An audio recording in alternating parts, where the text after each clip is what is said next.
जैसा कि आप लोगों को मालूम है, अगर आप स्टार्टिंग से मेरे चैनल में जुड़े हुए हो तो आप लोगों को मालूम है कि मेरा जो सीए फाउंडेशन का रिजल्ट था, मैंने वो थर्ड अटेम्प्ट में क्लियर किया था अपना सीए फाउंडेशन का एग्जाम। तो ये क्लियर ना करने का मेजर एक कारण ये था कि जो मेरा मैथ्स था, वो मैथ्स लाइक मैं नॉन मैथ्स स्टूडेंट हूँ। मेरा मैथ्स से कोई ताल्लुक नहीं था 11th-12th में, है ना। और 10th तक जो भी पढ़ा बस पढ़ लिया है कि नहीं। तो वही मैं सोचा यार मैथ को कैसे किया जाए, क्योंकि मेरे को समझ में आ गया था कि यार मैथ्स अगर मेरा क्लियर हो जाए ना, तो ये सीए फाउंडेशन एग्जाम में आराम से क्लियर कर दूंगा। लेकिन ये मैथ्स में मेरा 2-4 मार्क्स से रह जा रहा था। तो मैंने किस हिसाब से प्रिपेयर किया और जो मेरे मैथ्स है उसमें मैंने 1 मंथ में क्या स्ट्रैटेजी फॉलो की थी, जिससे मेरा जो मैथ्स है उसमें अच्छा मार्क्स आ गया। अच्छा इन द सेंस कि पास करने लायक टाइप में आ गया था। 48 से 50 समथिंग मुझे 50 के लगभग मेरा मार्क्स आया था। क्या-क्या चैप्टर्स किए थे, किस हिसाब से किए थे, कितने क्वेश्चंस किए थे, है ना? तो मैं आपको वही बताने वाला हूँ। आप भी अगर मेरे जैसे स्टूडेंट हो तो ये वीडियो देखने वाला आपको कोई भी प्रॉब्लम है, जैसे मैथ्स का जो फ़ियर है वो गायब हो जाएगा और आप भी ईज़िली मैथ्स में अच्छे मार्क्स स्कोर कर पाओगे। तो चलो विदाउट एनी टाइम वेस्टेज शुरू करते हैं। So hello guys, welcome back to my channel. So guys, if you are new in this video please subscribe and share it, like it and comment down if you have any type of question. तो जैसा कि मेरा CA foundation का result था वो मेरा जुलाई के and में आया था, तो वो मेरा फेवर में नहीं रहा। रिजल्ट चैप्टर्स किए है उसका कॉन्सेप्ट मेरे को मालूम है, मैंने मॉक्स भी दिए थे, है ना, मॉक टेस्ट पेपर भी दिए थे, लेकिन डेफिशिएंसी कहाँ हो रही है क्या डिटेल एनालाइज किया कि मेरा जो कमी है वो कहाँ रह रहा है, उस पर मैं काम किया। तो मैंने क्या क्या किया एक महीने में मैं बताता हूँ। सबसे पहला क्या था है कि लेक्चर्स तो कंप्लीट होना है। देखो लेक्चर्स कंप्लीट नहीं करोगे तो कॉन्सेप्ट अच्छे से पता नहीं होगा कि भाई क्या है इस चैप्टर में। लेकिन जैसे कि आप मेरे जैसे नॉन मैथ स्टूडेंट हो तो आप ना रेदर देन 100% कुछ 70 से 80% भी अगर कर लोगे तो आपका ईजिली आप स्कोर कर पाओगे मैथ में। तो सबसे पहले क्या है, जैसे कि आपको मालूम है टाइम वैल्यू ऑफ मनी जो चैप्टर है, और जो स्टैटिस्टिक्स में आपके जो 13-14 जो theoretical distribution mean median mode वगैरह है, और जो लास्ट का इंडेक्स नंबर्स वगैरह है, ये सब तो आपको करना है नो डाउट। क्योंकि देखो इंडेक्स नंबर 5 मार्क्स का लगभग आते ही है उसमें से, तो वो आपको करना बहुत ज़रूरी है। क्यों? क्योंकि वो कर लोगे तो उसमें क्वेश्चन भी उतने घुमा-फिरा के आते नहीं, डायरेक्टली क्वेश्चन आते हैं और फिर 3 से 5 मार्क्स के आपके मतलब आते ही हैं। मैं तो 3 कम बोल रहा, 5 मार्क्स तो आपको दिखेंगे क्वेश्चन एग्ज़ाम में क्वेश्चन।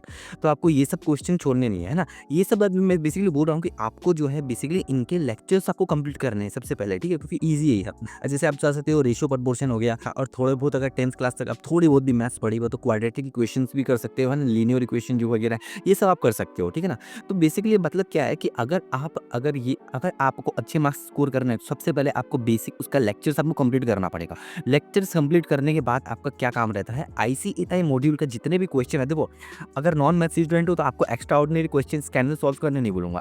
आप क्या करो कि कोई भी चैप्टर जैसे टाइम वैल्यू ऑफ मनी अगर कर लियो तो आपको क्या करना है, उसका आईसीआई मॉड्यूल का सबसे पहले क्वेश्चन करना है। आईसीआई मॉड्यूल का जब सारे क्वेश्चन कर लोगे तो उसमें आपको कुछ समझ में आएंगे कि भाई 2 से 4 क्वेश्चन है जो मेरे से बन नहीं रहे। वैसे आपका बनेंगे, ऐसा नहीं कि हाँ भाई कैलकुलेटर ट्रिक्स, कोई ऐसा नहीं कि आपको रैंडमली सारे क्वेश्चन करने पड़ेंगे। कैलकुलेटर ट्रिक से आपका 90% सम्स हो जाता है कि नहीं? तो आपको कैलकुलेटर ट्रिक आपको यूज़ कर रहा है, आपको देखना है कि भाई वो सम्स बन रहा है कि नहीं।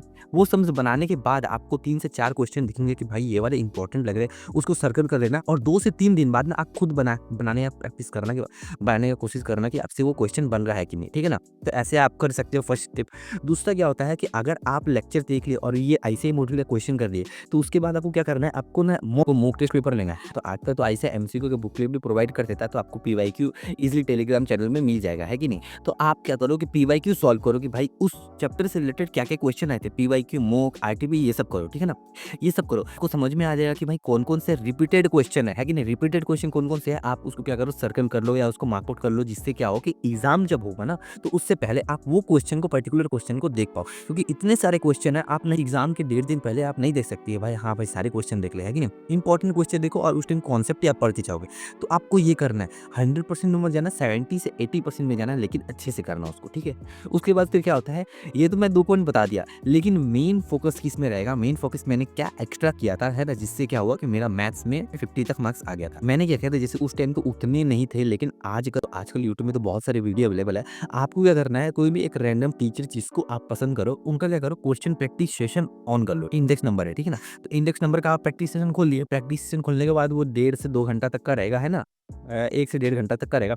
आपको उनमें क्या करते हैं सर लोग ना, सारे क्वेश्चन करवा देते हैं, है ना? लाइक आईसीआई मॉडल का भी रहता है, पीवाईक्यू, एमटीबी जितना भी है ना आज तक आया हुआ है, सारे क्वेश्चन करवा देते हैं। और वो ना फालतू क्वेश्चन नहीं कराते, उनको मालूम है कि भाई ये टफ क्वेश्चन है, ये आने वाला भी नहीं है, ये कभी-कभार आ चुका था, लेकिन ये आने वाला नहीं है। जो इंपॉर्टेंट क्वेश्चन 99.99% जो इंपॉर्टेंट क्वेश्चन है आने वाले एग्जाम में, वो सब सारे जो है सर सॉल्व करवा देते हैं, तो आपको उसमें बैठना है। मेरा जो है गेम चेंजर मैथ्स में यही था, तो मैंने क्या किया था, अपने टीचर्स का जो प्रैक्टिस सेशन है क्वेश्चन वाले सीरीज, वो मैंने पूरा देखा था, ठीक है ना? तो उस जिसके कारण क्या हुआ कि आईसीआई मॉड्यूल तो मेरा कवर हो ही गया और मेरा जो डाउट था कि भाई क्वेश्चन नहीं बन रहे हैं या किस टाइप के क्वेश्चन आएंगे वो सारे उसमें इंक्लूड हो गया, जिसके कारण क्या हुआ कि जो क्वेश्चन एग्जाम में आए थे वो मुझे लगा था कि लेगा ये होता देखा हुआ है ऐसा करिए, ठीक है। तो मुझे तो एग्जाम में क्या हुआ कि वो क्वेश्चन देखे देखे लग रहे थे, है ना।